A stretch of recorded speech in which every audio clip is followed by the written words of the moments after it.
चौथे का पहला क्वेश्चन देखो, एक छात्रावास की मासिक व्यय का एक भाग नियत रहता है कह रहा है, और बाकी कितने दिन भोजन किया इस पर डिपेंड करता है। ए जो 20 दिन भोजन करता है उसको 1000 रुपये देने पड़ते हैं। बी जो 26 दिन भोजन करता है 1180 रुपये देता है। नियत व्यय और प्रतिदिन भोजन का मूल्य। तो सबसे पहले तो हमको जो चीज़ निकालनी है हम उसे मान लेते हैं। हमने माना नियत मूल्य बराबर ₹X तथा प्रतिदिन भोजन का व्यय मान लिया हमने ₹Y। ठीक है, सबसे पहले हमने इनको मान लिया। अब देखो क्वेश्चन क्या कह रहा है। पहले कह रहा है कि मासिक व्यय का एक भाग नियत रहता है। ठीक है, तो जैसे आप देखो हॉस्टल पे हम जाते हैं तो हमारे जो कमरे का रेंट होगा वो तो फिक्स होगा, है ना, कि एक बंदा दो बंदे जितने भी हैं वो सब फिक्स, हर कमरे का फिक्स रेट होगा, तो वो उसमें आ गया नियत व्यय में। ठीक है, बाकी भोजन के हिसाब से कौन कितने दिन खाता है उसके हिसाब से भोजन का व्यय है। जो कमरे का किराया रेंट है वो तो नियत है, फिक्स है, वो सबको देना है ना। और बाकी जो जितने दिन भोजन करेगा वो उसके हिसाब से ₹Y के हिसाब से प्रतिदिन भोजन का मूल्य कह दिया हमने। तो एक दिन के भोजन का मूल्य कितना है ₹Y प्रतिदिन। ठीक है, एक दिन का। तो नियत व्यय सब देंगे, बाकी अपने भोजन के हिसाब से। तो ये कह रहा है क्वेश्चन वाला, देखो अब हमारा प्रथम शर्तानुसार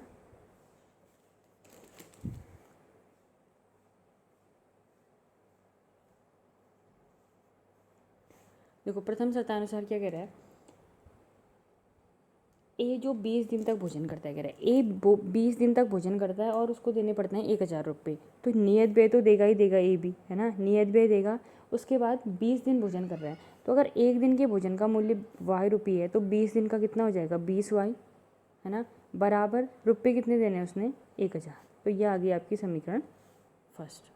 ठीक है, अब दूसरा कह रहा है जो बी है, द्वितीय शर्तानुसार देखो,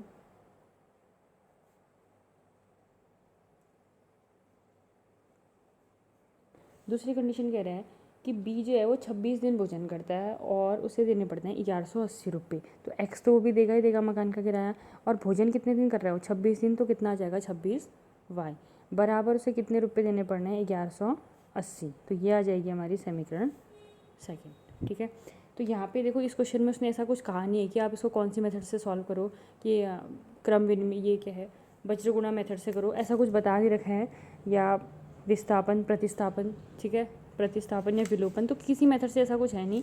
तो इसमें आपको जो सुटेबल लगे आप उस मेथड से इसको सॉल्व कर देना। ठीक है, तो यहाँ पे कोई कंडीशन बाउंड नहीं है कि इसी मेथड से करना है। तो इसने बोला है कि किसी भी मेथड से सॉल्व कर लो, तो आप प्रतिस्थापन करो, विलोपन करो, फिर चाहे वज्रगुणन करो, तो जो आपको सही लग रही है आप उससे इसको सॉल्व कर लेना। ठीक है, तो एक्स और वाई निकल जाएगा, ये हमारा नियत व्यय और प्रतिदिन भोजन का मूल्य हो जाएगा, उससे खुद सॉल्व कर लेना। सेकेंड क्वेश्चन देखो, सेकेंड क्वेश्चन कह रहा है कि एक भिन्न 1/3 हो जाती है यदि अंश में 1 घटाया जाए, 1/4 हो जाती है जब हर में 8 जोड़ दिया जाए, हमको भिन्न ज्ञात करनी है। ऐसा पहले भी बना चुके हैं हम लोग, तो हम क्या मान लेते हैं, माना अंश बराबर x, हर बराबर y, तो हमारी भिन्न क्या हो जाएगी x/y। तो यही चीज़ हमको निकालनी भी है, जो निकालनी है लास्ट में लिख लोगे कि अतः भिन्न बराबर x/y। हाँ, जो भी आ रहा होगा इतना अपॉन इतना। अब देखो प्रथम शर्तानुसार पहली कंडीशन क्या कह रहा है देखते हैं। हाँ, तो फर्स्ट कंडीशन कह रहा है कि भिन्न 1/4 हो जाती है, सॉरी 1/3 हो जाती है जब अंश में से 1 घटाया जाए। अंश में से 1 घटाना है, हर में कुछ नहीं करना है, अंश में से 1 घटाना है। तो जो हमारी भिन्न हो जा रही है कह रहा है वो होती है 1/3। ठीक है, तो अंश में से हमने 1 घटा दिया, हर जैसा है वैसे रहेगा, तो भिन्न हो गई 1/3। अब क्या करोगे, क्रॉस मल्टीप्लाई वज्र गुणा, 3 को यहाँ भेज दोगे तो 3 से गुणा कितना हो जाएगा 3x ऋण 3 बराबर y को यहाँ भेजोगे तो कितना आ जाएगा y। ठीक, फिर 3x y इधर आएगा तो -y इक्वल टू कितना आ जाएगा, 3 को यहाँ भेजेंगे ना -3 को, तो +3, ये आ जाएगी आपकी समीकरण 1। अब वैसे देखो द्वितीय शर्तानुसार, तो जो सेकंड कंडीशन है देखो वो कह रहा है कि अब भिन्न होती है 1/4 जब हम हर में जोड़ देते हैं 8, तो x बट्टे कितना आ जाएगा y + 8। अंश में कुछ नहीं करना, हर में हमने 8 जोड़ दिया, तो हमारी जो भिन्न होगी कह रहा है अब हो गई वो 1/4। ठीक, फिर क्या करोगे, वही वज्र गुणा, इसको यहाँ भेज दोगे, इसको यहाँ 4 से x को गुणा करोगे 4x बराबर y + 8 को 1 से गुणा करोगे तो ये आएगा y + 8, तो आएगा 4x, y इधर आ गया -y इक्वल टू आ जाएगा 8। ये आ गई हमारी समीकरण 2। ठीक, तो 2 क्वेश्चन बन गई, इसको आप सॉल्व करना, x और y निकल जाएगा, फिर लास्ट में लिख दोगे अतः भिन्न बराबर जो भी x निकलेगा और जो भी y इतना अपॉन इतना। ठीक है, ये सॉल्व खुद कर लेना। ठीक है, अब ऐसे देखो थर्ड क्वेश्चन है, किसी भी मेथड से सॉल्व कर लो, ऐसा कोई वो नहीं है। तीसरा क्वेश्चन कह रहा है कि टेस्ट में 40 अंक प्राप्त किए गए हैं, सही उत्तर पर 3 अंक और गलत उत्तर पे 1 अंक की कटौती होती है, तो यस ने क्या करें हैं, टेस्ट में 40 अंक प्राप्त किए हैं। अगर सही में उसको 4 अंक मिलते हैं और गलत में 2 अंक कटते हैं तो उसको 50 अंक मिलते हैं। हमको ये बताना है कि उसने कुल कितने प्रश्न किए। ठीक है, तो कितने प्रश्न में हमको ये देखना पड़ेगा, टेस्ट में कितने प्रश्न थे तो कितने उसने सही करें और कितने गलत करें। तो पहले हमें ये मान लेते हैं कि माना सही उत्तर वाले प्रश्न, कि उसने जो क्वेश्चन कर रखे हैं उसमें सही उत्तर वाले कितने प्रश्न थे। ठीक है, तो मान लेते हैं कि सही उत्तर वाले प्रश्न थे कितने हमारे x, और गलत उत्तर वाले प्रश्न थे हमारे प्रश्न बराबर y।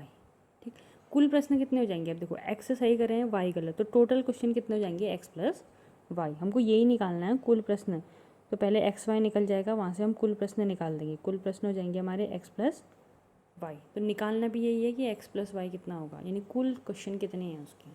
ठीक है, अब देखो फर्स्ट कंडीशन, प्रथम शर्त से पहली कंडीशन क्या कह रही है, देखो ये कह रहा है कि उसने 40 अंक प्राप्त किए जब सही उत्तर पे उसके 3 अंक।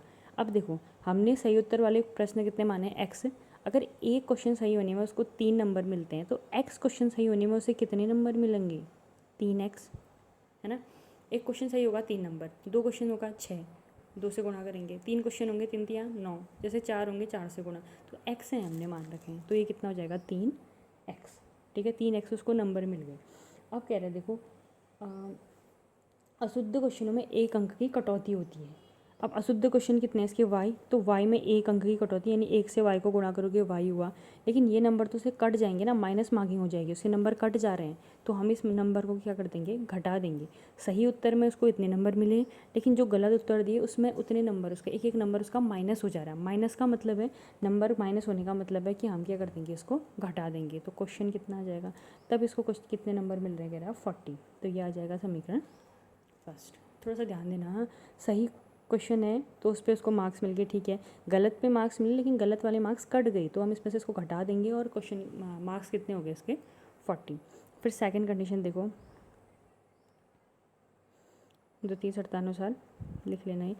अब देखो द्वितीय शर्त में क्या कह रहा है, अगर उसे सही क्वेश्चनों में 4 अंक मिलते, अभी तक 3 मिल रहे थे ना, अब अगर 4 मिलते तो x क्वेश्चन सही करें तो 4x हो जाता, माइनस गलत में उसके 2 नंबर कटते कह रहे हैं, तो गलत y है ना, तो 2 कितना आ जाएगा 2y। तो जितने गलत क्वेश्चन है उनमें 2y, गलत में माइनस मार्किंग है तो ये माइनस हो जाएगा, बराबर कितने नंबर आते कह रहा है उसके 50। तो ये समीकरण 2, इसको थोड़ा शॉर्ट भी कर सकते हो, जैसे 2 तो सब में भाग जा रहा है ना, तो इसको हम ऐसा भी लिख सकते हैं, और 2 से दे देंगे, ये आ जाएगा 2x minus Y equal to कितना आ जाएगा 25। तो इसको मान लेंगे हम समीकरण 2। ठीक है, तो ये भी दो, फर्स्ट और सेकंड 2 समीकरण आ गए, दोनों को सॉल्व कर लेना, x और y का मान निकल जाएगा, लास्ट में लिख दोगे अतः कुल प्रश्न बराबर इतना प्लस इतना, जो भी आ रहा होगा दोनों को ऐड कर दोगे, वो हमारे कुल प्रश्न हो जाएंगे। ठीक, अब फोर्थ क्वेश्चन देखो, क्वेश्चन सॉल्व कर लेना, कोई भी मेथड करनी है तो ऐसा कुछ नहीं है, जो भी सही लगेगी उससे कर लेना। अब चौथा क्वेश्चन क्या कह रहा है देखना, चौथा क्वेश्चन कह रहा है कि ए और बी 100 मीटर की दूरी पर है। ए, यहाँ पे एक गाड़ी है ए, यहाँ पे एक है बी, इन दोनों के जो बीच की डिस्टेंस है कह रहा है वो कितना है 100 किलोमीटर। 100 किलोमीटर इनके बीच की डिस्टेंस है। ठीक है, ए तथा बी एक समय में चलना प्रारंभ करते हैं। अगर एक ही दिशा में अलग अलग चाल से चलें तो 5 घंटे बाद मिलते हैं। अगर एक ही अलग अलग दिशा में, अब विपरीत दिशा में चलने पर 1 घंटे बाद मिलते हैं। तो दोनों कारों की चाल बतानी है हमको, ए की भी चाल बतानी है और बी की भी। तो हम क्या करते हैं, जो चीज़ निकालना है इसको हम मान लेते हैं कि माना ए की चाल, ए कार है, ठीक है, तो ए की चाल बराबर हम मान लेते हैं x किलोमीटर पर आवर। ठीक है, तथा बी की चाल बराबर हम मान लेते हैं y किलोमीटर पर आवर। ठीक है, अब एक चीज़ देखो, अगर ए और बी, ठीक है, एक ही डायरेक्शन में चल रहे हैं, ये भी इधर को चल रहा है, ये भी इधर को, तो देखो ये इधर को जितना चलेगा वो भी तो उतना ही इधर को पहुंचाएगा ना। तो अगर एक ही डायरेक्शन में चलते हैं ये, तो इनकी चालें जो होती है घट जाती हैं, क्योंकि दूरी भी तो ज़्यादा हो जाएगी ना, जितना ये चल रहा है ये भी तो उतना ही आगे खिसक जाएगा, तो जो उसकी जो दूरी चाल होगी वो क्या हो जाएगी घट। तो यहाँ पे हम लिख लेते हैं कि एक ही दिशा में एक ही दिशा में, हाँ, एक ही दिशा में चलने पर चाल, जो चाल हो जाएगी वो क्या हो जाएगी, घट जाएगी, x माइनस वाई बन जाएगी, x minus Y kilometre per hour. ठीक है, और अपोजिट डायरेक्शन में, जैसे b इधर को आएगा और a इधर को आएगा, तो दोनों जल्दी भी तो पहुंचेंगे, नहीं पहुंचेंगे। दोनों की चाल देखो, ये इधर से आ रहा है, ये इधर से आ रहा है, दोनों एक साथ मिल जाएंगे ना जल्दी से, क्योंकि जितने टाइम पे ये इधर को चलेगा उतना ये भी यहाँ चल चुका होगा, है ना। तो इस कंडीशन में इनकी चाल क्या हो जाएगी, जुड़ जाएगी। तो यहाँ पर हम लिख लेते हैं विपरीत दिशा में चलने पर चाल। तो विपरीत दिशा में जो उसकी चाल होगी वो कितनी हो जाएगी हमारी, x plus Y kilometre per hour. समझ में आया। तो अपोजिट डायरेक्शन में चल रहे हैं, एक इधर से आ रहा है, एक इधर से, दोनों ऐसे क्लास करेंगे ना, तो यहाँ से भी ये निकल रहा है, यहाँ से ये, तो दूरी क्या हो जाएगी, जल्दी कवर हो जाएगी। तो उस कंडीशन में हम कहेंगे कि चाल क्या हो जाएगी, प्लस। ठीक, अपोजिट डायरेक्शन में चल रहे हैं, एक ही डायरेक्शन में चल रहे हैं, ए भी इधर को चल रहा है, बी भी इधर को, तो उस कंडीशन में हमारी चाल क्या हो जाएगी, माइनस हो जाएगी। ठीक, अब देखो क्वेश्चन वाला क्या कह रहा है। अब कह रहा है कि अगर एक ही डायरेक्शन में चलते हैं तो 5 घंटे बाद मिलते हैं। हमको पता है कि चाल बराबर क्या होता है, दूरी बट्टे समय होता है ना। तो समय क्या, दूरी कितनी दे रखी है, 100 किलोमीटर की तो दूरी है इनके बीच में। ठीक, तो यहाँ से हम दूरी बराबर क्या आ जाएगा, देखो दूरी बराबर आ जाएगा हमारा चाल गुणा समय, है ना। तो अब क्या कह रहे हैं, देखो पहली कंडीशन है, अगर ये एक ही दिशा में चलता है, एक ही दिशा में चलना प्रारंभ करते हैं तो 5 घंटे बाद मिल जाते हैं। ए भी इधर को जा रहा है, बी भी इधर को, तो 5 घंटे बाद ए बी को कवर कर लेगा, ऐसा कह रहे हैं। 5 घंटे बाद ए और बी एक साथ पहुंच जाएंगे। ठीक, तो देखो एक ही दिशा में चलेंगे तो चाल क्या हो जाएगा हमारा, x माइनस वाई चाल हो गई। फर्स्ट कंडीशन से, हाँ, प्रथम शर्तानुसार पहली कंडीशन से देखो चाल कितनी होगी हमारी, x माइनस वाई, क्योंकि दोनों एक ही डायरेक्शन में चल रहे हैं, एक ही डायरेक्शन में चलने पर हमारी चाल माइनस हो जा रही है। समय कितना टाइम लग रहा है इनको, 5 घंटा। ठीक है, और दूरी कितनी है, 100 किलोमीटर। ठीक, तो इस 5 को हम यहाँ भेज देंगे, तो ये आएगा x minus Y equal to 100/5 20, ये आएगा हमारा समीकरण फर्स्ट। फिर वैसे सेकेंड कंडीशन देखो, बस क्वेश्चन बनाने, ये इक्वेशन बनानी समझ आ जाएंगे तो फिर सॉल्व कर लोगे। द्वितीय शर्तानुसार अब कह रहा है अगर विपरीत डायरेक्शन में चलते हैं, ए इधर को आ रहा है, बी इधर को, विपरीत डायरेक्शन मतलब ये हुई, ठीक है, ये भी इधर को, ये इसकी यहाँ को, तो विपरीत डायरेक्शन में चाल क्या हो जा रही है, x प्लस वाई।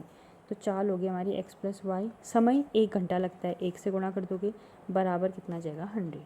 तो 1 से करा तो ठीक हो गया, ये x plus Y equal to कितना आ गया 100, ये आएगा समीकरण 2। ठीक है, बस 2 समीकरण आपके पास बन गई, दोनों को आप सॉल्व करो, एक्स वाई निकालो, फिर सीधे ये निकालना है, लास्ट में लिख देना आता है, ए की चाल ये आ जाएगा, बी की चाल वाई आ जाएगी, बस इतना क्वेश्चन करना। ठीक है, तो क्वेश्चन बनाना समझ लेना, जो नहीं समझ आएगा वो दोबारा पूछ लेना है, और ठीक है, जो नहीं आएगा वो पूछ लेना, बाकी क्वेश्चन बन जाएंगे तो फिर सॉल्व आप किसी भी मेथड से करो, मेथड का कोई फाउंडेशन नहीं है। अगला क्वेश्चन कह रहा है, देखो एक आयत का क्षेत्रफल 9 वर्ग इकाई कम हो जाता है यदि लंबाई 5 इकाई कम और चौड़ाई 3 इकाई बढ़ा दी जाए। अगर लंबाई को 3 इकाई और चौड़ाई को 2 इकाई बढ़ा दें तो क्षेत्रफल 67 वर्ग इकाई बढ़ जाता है। आयत की विमाएँ ज्ञात करो। विमाएँ मतलब लंबाई और चौड़ाई। तो जो चीज़ ज्ञात करनी है सबसे पहले तो हम वही लिख लेते हैं, माना आयत की लंबाई बराबर x, आयत की चौड़ाई बराबर कितना मान लेते हैं हम y। ठीक है, अब एक चीज़ ये बताओ, देखो आयत की लंबाई x है, चौड़ाई y है, तो क्षेत्रफल कितना होगा, आयत का क्षेत्रफल कितना होता है, लंबाई गुणा चौड़ाई, है ना। तो क्षेत्रफल लंबाई गुणा चौड़ाई, तो x गुणा y यानी कितना आ जाएगा क्षेत्रफल xy, इसको ध्यान रखना। हाँ, पहले आयत की लंबाई x है, चौड़ाई y है, तो क्षेत्रफल कितना हो जाएगा xy। अब देखो प्रथम शर्तानुसार फर्स्ट कंडीशन कह रही है आयत का क्षेत्रफल 9 वर्ग इकाई कम हो जाता है यदि लंबाई 5 इकाई कम और चौड़ाई को 3 इकाई बढ़ा दी जाती। लंबाई कितनी है x, तो x को हमने क्या कर दिया 5 इकाई कम कर दिया, यानी x माइनस 5 हो गया। ठीक है, और चौड़ाई जो है कह रहा है उसको हमने 2 बढ़ा दिया, यानी y प्लस 2 कर दिया। ठीक है, एक मिनट, यदि लंबाई को हम 5 इकाई कम कर दें और चौड़ाई को 3 इकाई बढ़ा दे कह रहे हैं, तो चौड़ाई हमारी 3 इकाई यानी y प्लस 3। ठीक, चौड़ाई को हमने 3 इकाई बढ़ा दी तो हमारा जो क्षेत्रफल होता है कह रहा है वो 9 वर्ग इकाई कम हो जाता है। देखो लंबाई हमने 5 कम कर दी, x माइनस 5 होगी, चौड़ाई को 3 बढ़ा दी, y प्लस 3 होगी। तो इस कंडीशन में इसका जो क्षेत्रफल होगा वो लंबाई गुणा चौड़ाई, ठीक है, बराबर। अब जो पहले का क्षेत्रफल था एक्स वाई, वो जो हो गया कह रहा है कितना हो गया, 9 वर्ग इकाई कम हो जाता है। तो यानी जितना क्षेत्रफल था इसमें से हम 9 को क्या कर देंगे, कम। वर्ग इकाई से कन्फ्यूज नहीं होना, वर्ग मतलब कि जैसे हम क्षेत्रफल वर्ग मीटर वर्ग सेंटीमीटर होता है, इसलिए उसने वर्ग इकाई दे रखा है उसको, ठीक है। तो 5 कम कर दिया लंबाई, चौड़ाई को 3 बढ़ा दिया, तो जो हमारा क्षेत्रफल था वो 9 क्या हो गया, कम हो गया। इससे एक क्वेश्चन बनानी है, तो देखो पहले हम गुणा करेंगे, थोड़ा सॉल्व कर लेते हैं। एक्स को वाई से गुणा करोगे एक्स वाई, एक्स को 3 से गुणा करोगे प्लस 3y, -5 से y को गुणा करोगे -5y, माइनस 5 3 15, बराबर आ जाएगा आपका एक्स वाई माइनस 9, ठीक।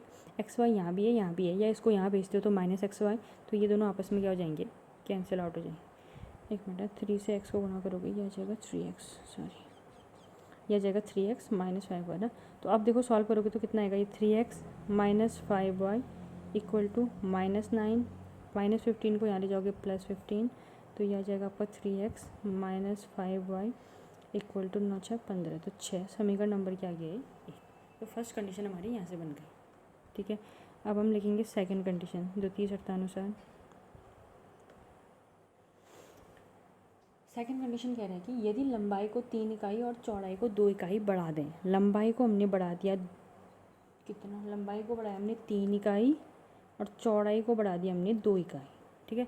लंबाई को 3 x प्लस 3 कर दिया, चौड़ाई को 2 x y प्लस 2 कर दिया, बढ़ा देते। क्षेत्रफल 67 वर्ग इकाई बढ़ जाता है। अब क्षेत्रफल हमारा पहले था एक्स वाई, ये बढ़ के कितना 67 क्या हो जा रहा है, बढ़ जा रहा है, तो हम 67 क्या कर देंगे, इसमें जोड़ देंगे।